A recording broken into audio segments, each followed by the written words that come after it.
John, thanks for coming on. Appreciate you taking the time to have a conversation with me. Would you mind telling us a little bit about yourself before we get started? Sure, no problem. Thank you for having me on. Well, I'm retired. I used to work in television as an editor. And let's see, I was not raised in a Christian home or any kind of religious home, even though my parents identified as Roman Catholic, but they didn't like church or Pope or Jesus or any of that stuff. But I went to Catholic school up till about grade 7 or so, and then I went to public school. This was in Quebec in the 1960s. Later on, I moved to Toronto after college to start working. I was offered a really good job, and besides, I had to get out of Quebec because I didn't speak French.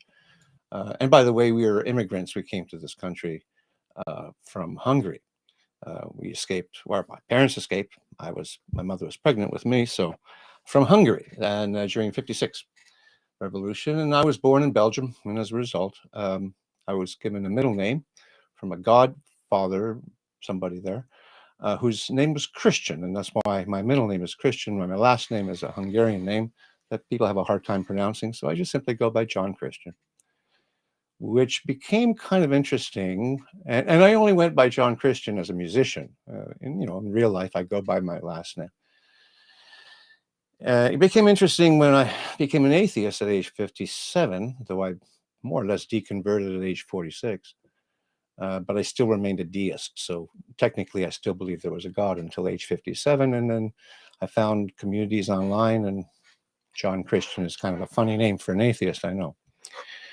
Let's see, I became a Christian on my own. I chose to be. This is one of the things I wanted to talk about at age 22. And, I just bought into it. There's probably a few reasons. I wrote about it in both my first books. I actually wrote about that experience and all the experiences that follow. More so in the second book. My first two books were nonfiction, and now I've taken to writing fiction. I just finished a trilogy called the Kielo Trilogy, where I exaggerate. It's a fantasy, so I exaggerate my experiences through characters going through their lives over a 29-year period in 3 books. And each character, not each character, but there's some main characters that all represent parts of me, just like, any kind of fictional writer. I wanted to tell my story. You see, in May of 2015, 2 months shy of my 58th birthday, I, after much struggle, not so much in the last couple of years before that, but I said, I am an atheist. And then I thought, well, I've written 1 book already. What if I write a book about my story? And then I realized my story is very anticlimactic and not interesting. Well, it's interesting in some way, but who cares? I'm not some famous person, so I decided to put it into fictional form, and that's what I've done for the last 3 years.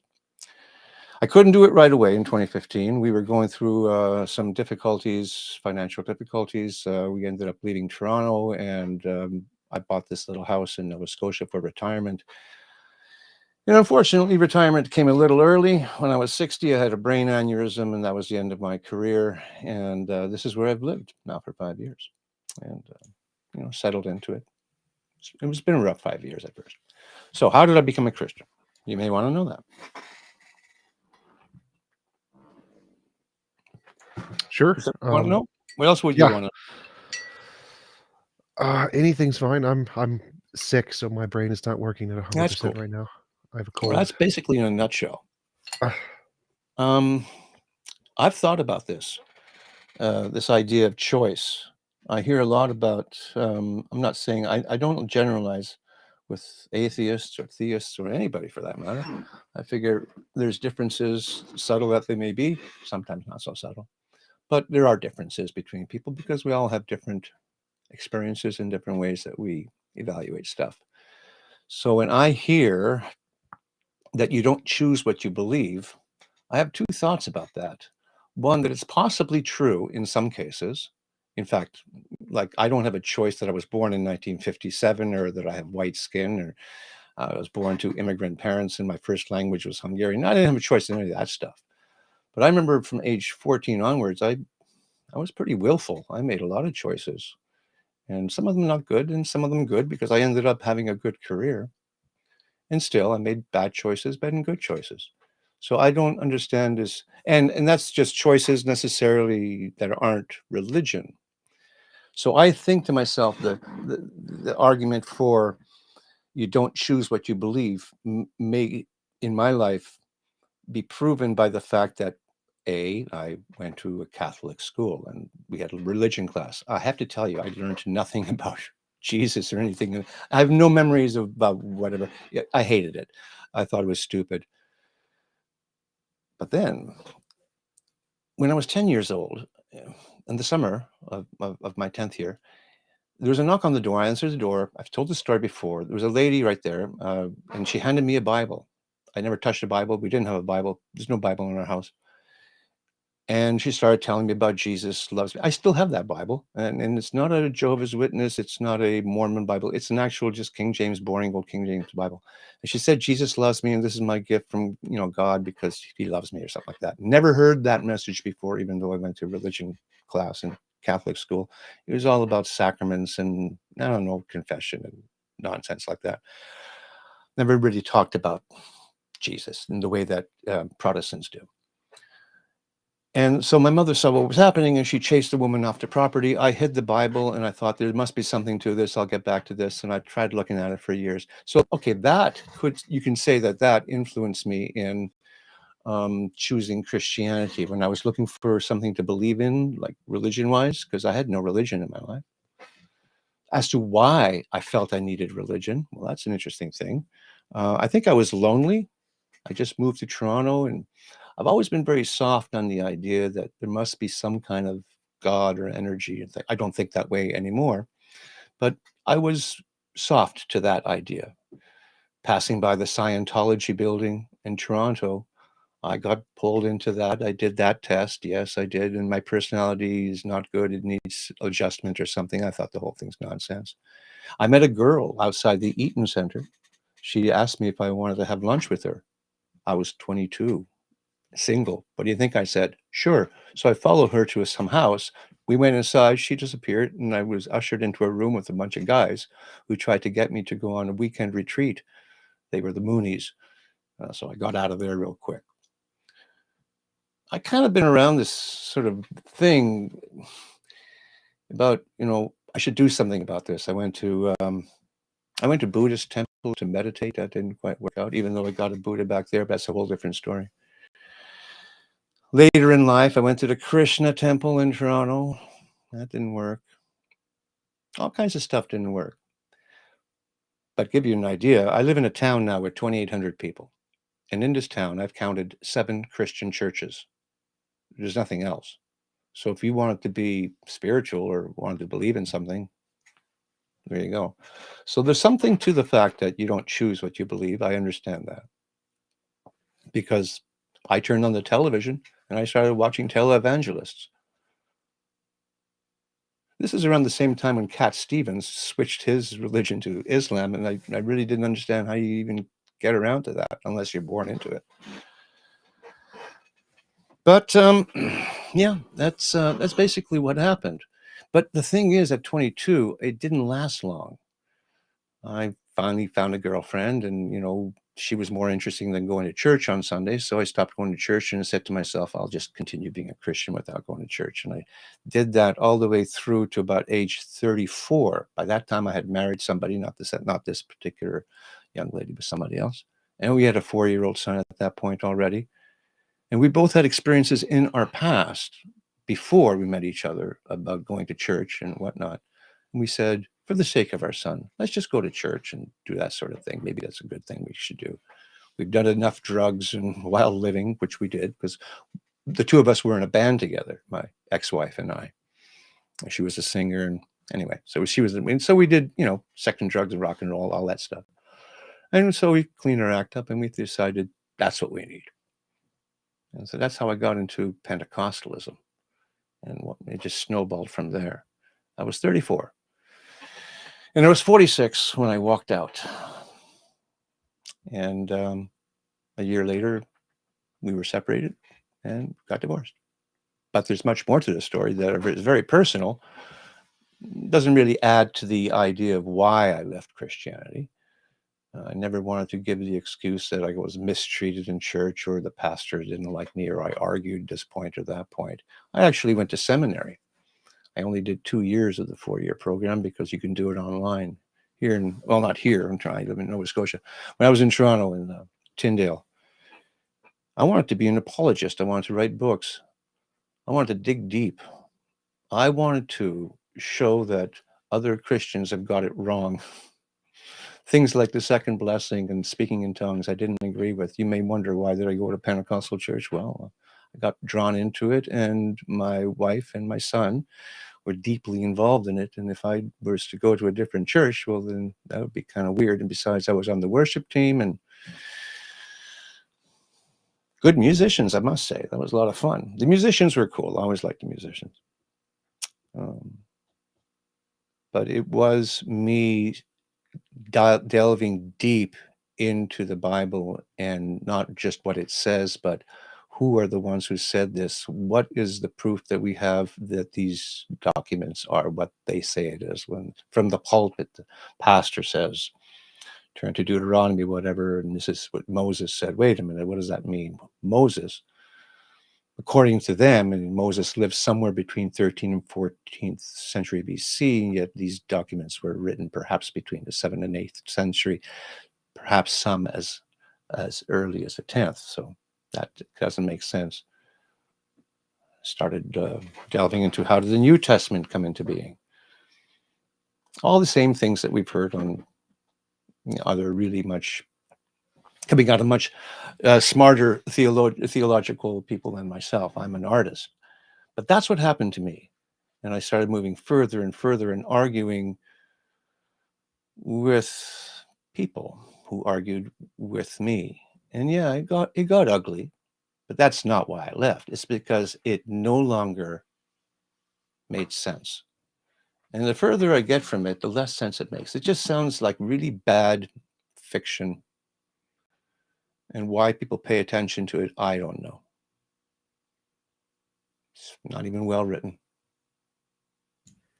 Sure. I mean, I think most people pay attention to it because of they're indoctrinated into it as children. And they have a social connection. Like, it provides a social network. That's a pretty good thing that people need in life. I lost that. I mean, I said to my son, who was deeply involved in the faith still at the time, and maybe he was in his mid-20s, and I was far removed from it, and I told him that I really missed church. And what I meant by that is I missed some of the connections. Again, I was on the worship team, so that was fun. I did miss that. And it's different, outside. Community is harder to find. For sure. That's why I'm working on trying to make a secular church. Because I think church does a lot of good things, but it's abused quite a bit. And if we can make a church that does what it's supposed to do, then the world will be a much better place. So I think that church provides a lot of benefits that we should be taking advantage of, especially tax benefits. Yeah. But one thing you said that I think I'm not sure about, is where you said we choose, or you disagree with the statement that we don't choose our beliefs, or something along those lines. Well, since I've been talking to I guess Don's your producer, and I said, well, this is something that's been on my mind, and I knew that we're going to have this talk. So I like to keep things balanced whenever I'm thinking about something, because I have been dogmatic, and I know that that's just not a good way to be. So I think you can choose your belief, but I do understand that in a lot of cases, you don't choose your belief any more than you choose your skin color or who you're born to and what year you're born in, right?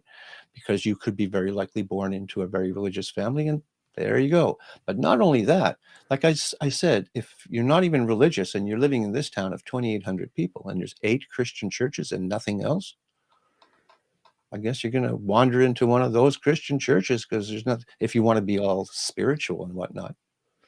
Like, I've actually looked around to see if there's any other kind of spiritual, not to say I would want to go to it.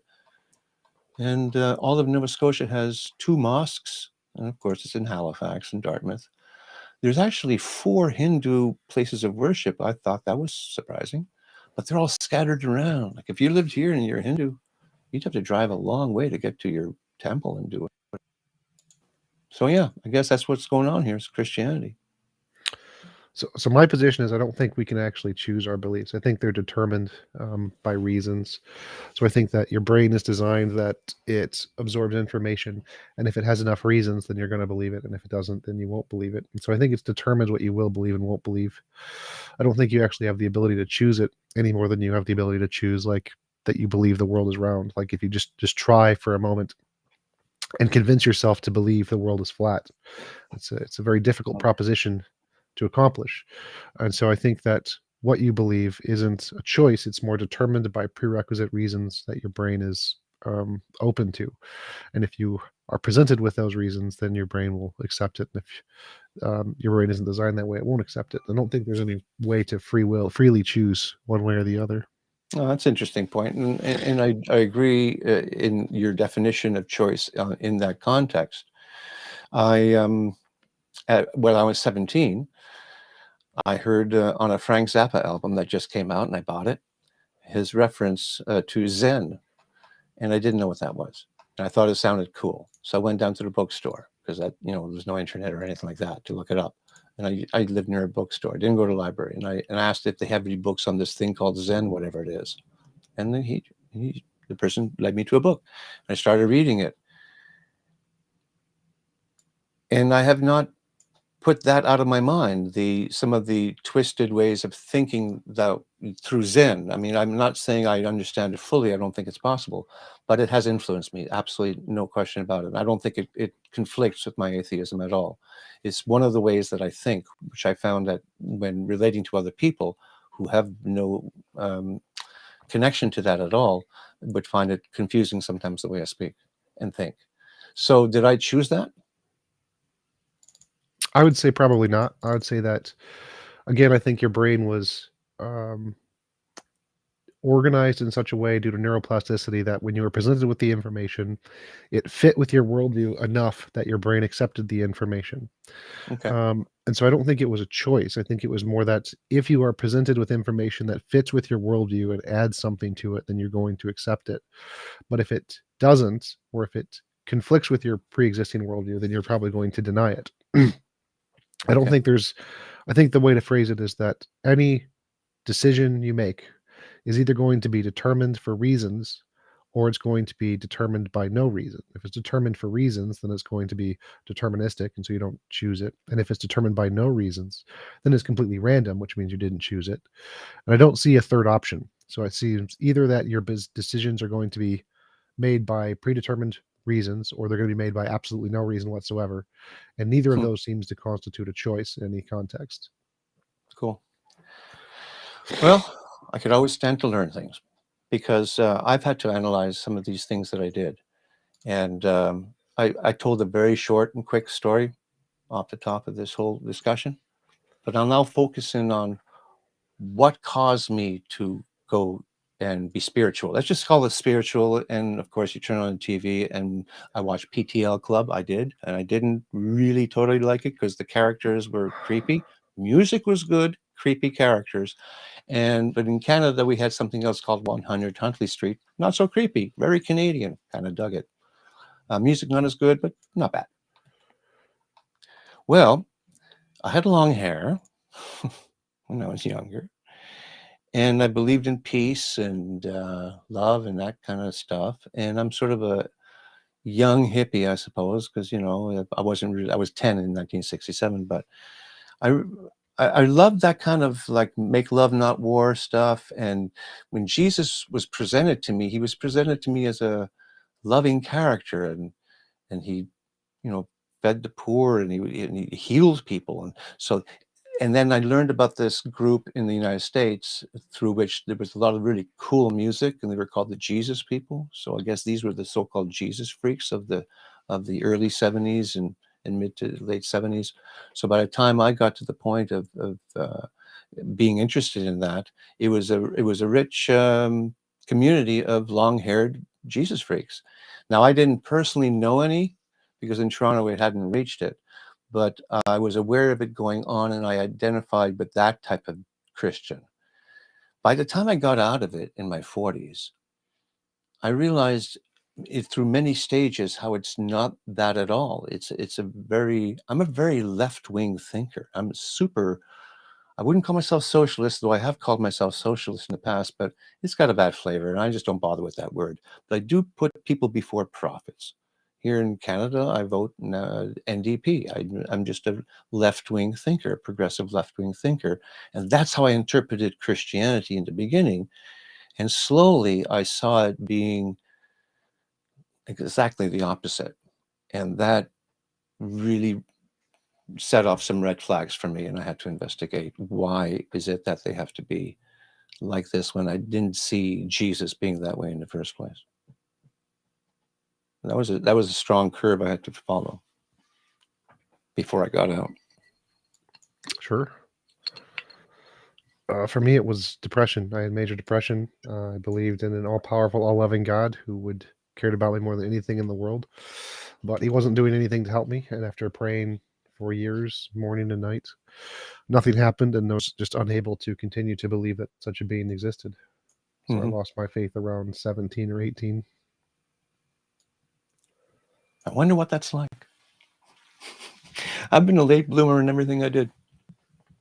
So I continued to believe in a God, though, after I walked out. I can tell you it was May 23rd, 2003, and it was around 7:15 p.m. And that was my last meeting with the pastoral staff, and it had led up to a point where, like, something's got to give, and I walked out.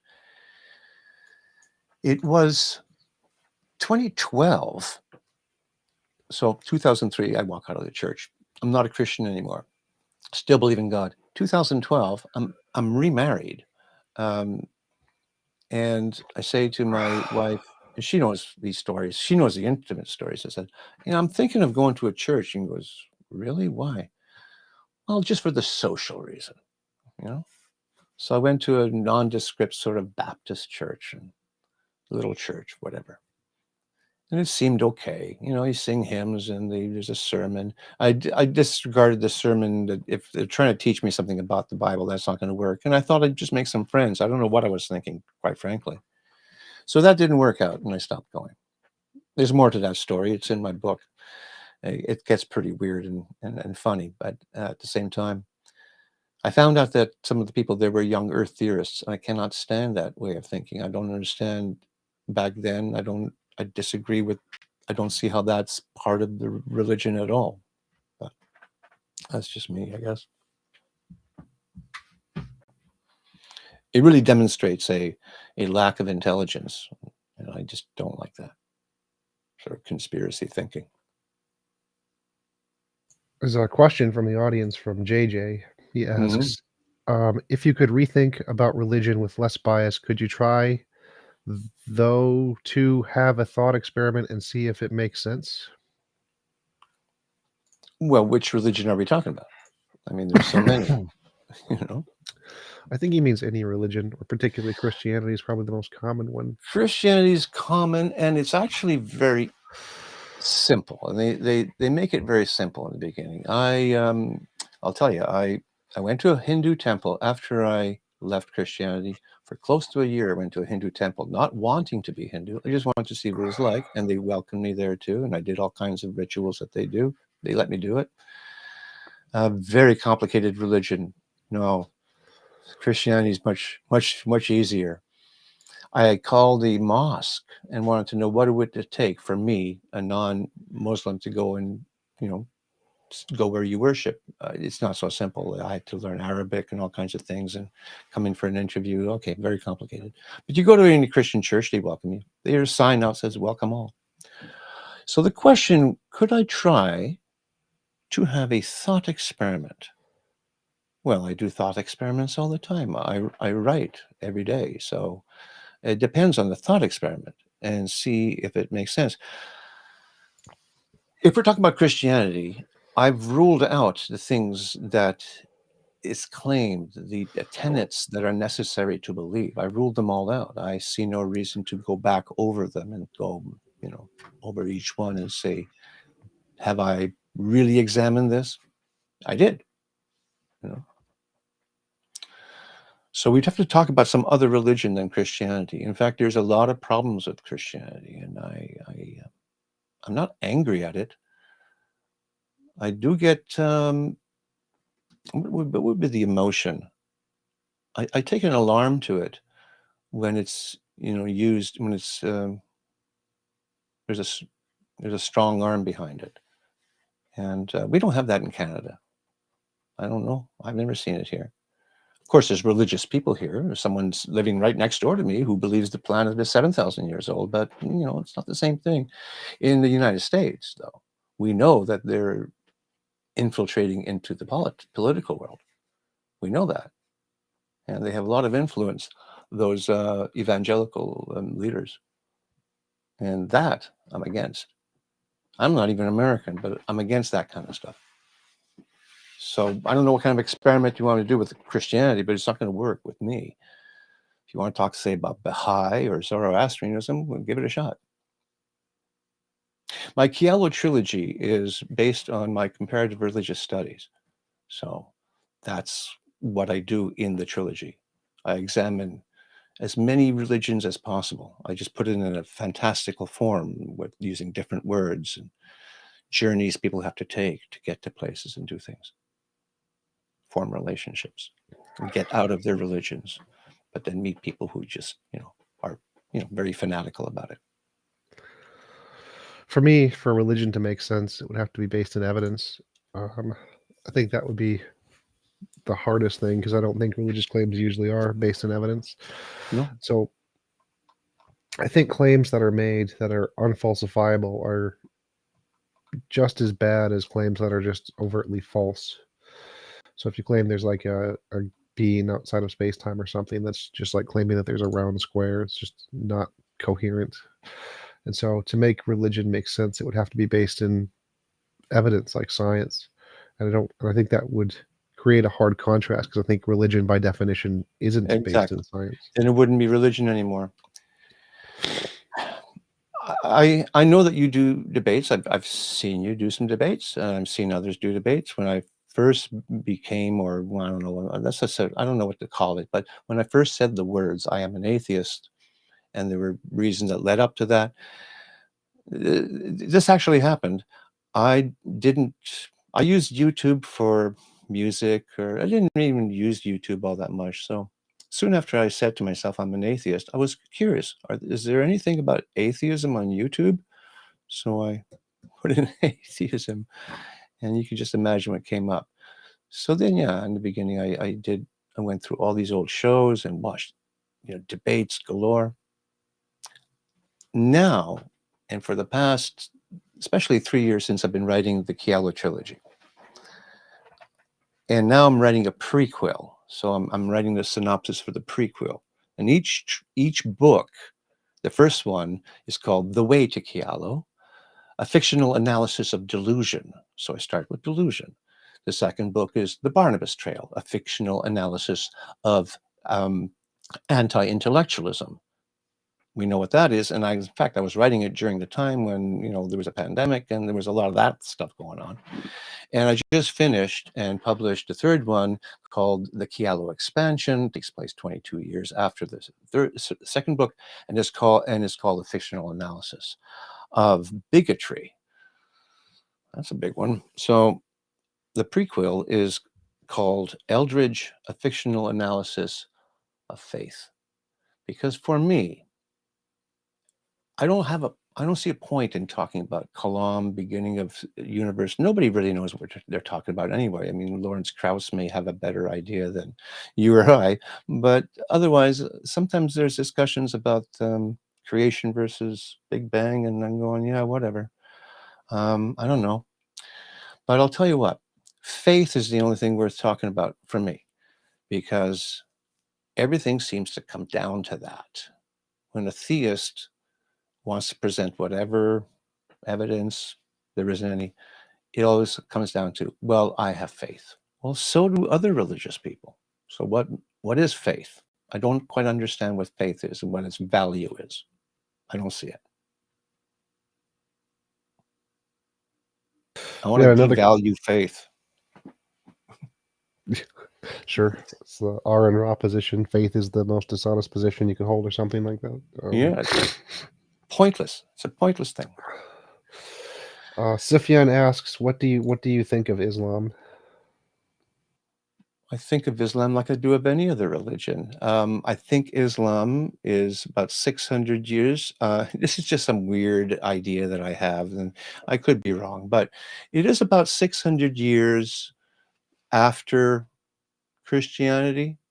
So if you take the present time that we live, say round it out to about the year 2000 and go 600 years back, 1400, what was Christianity like?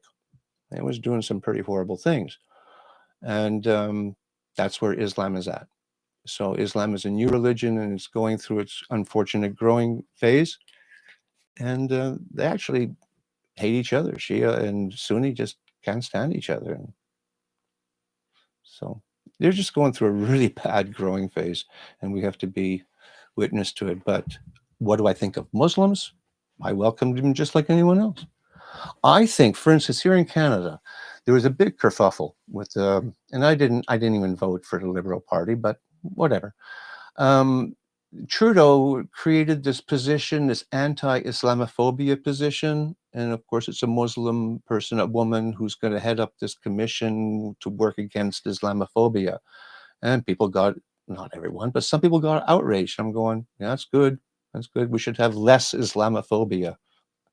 And that's me, an atheist, saying that. So yeah, I'm not against Muslims. I think it's a religion that's just not worthy of thought, quite frankly. For sure. My favorite religion, I think, would be Jainism. That's a strange one. Different levels, though. Are you like, you want to be naked all the time? Well, I like the How far you wanna go non-violence, with the not killing any living thing, I think, is a really Right. moral standard. Being naked is optional. That could go either way. You I'm gotta wear a fine with that. mask all the time. You don't want to accidentally, but they can get in your ear too. I know I don't like killing things. You know, if I catch if a bee comes into the house, I'll make everything I can to get it out of the house safely. Yeah, for sure. And I'll get those little beehives in my fence before they build big ones, you know, just so, yeah, build it somewhere else. For sure. Anything else you want to talk about? Yeah, me too. Yeah. No, I'm really just excited about my books, and I do have that podcast that I do. Tell me about your book. That came about, I'll tell you, because no one around here where I live, and nothing against them, but they just don't. And I say, I'm writing a book, and go, oh, that's cool, that's cool. Do you want to tell me? I don't want to go and say, hey, I'll tell you all about my book. But I figured, what if I asked people that? So that's coming along pretty good. I'm booking people right now in April, which will take me all the way through the end of summer with shows. And it's a great experience for me. I get to talk to all kinds of people from around the world about their books. And if any of you out there have written a book and want to talk about it, I'm the guy. I'm going to say, well, tell me about your book. And then you will. Cool. All right, I got nothing. YouTube, by the way. YouTube by that same name. Tell me about your book. Gotcha. All right, I got nothing else. All right. There's not really any questions for the audience. We appreciate you coming on with a great conversation, and I hope you have a wonderful rest of your day. You too. You take care.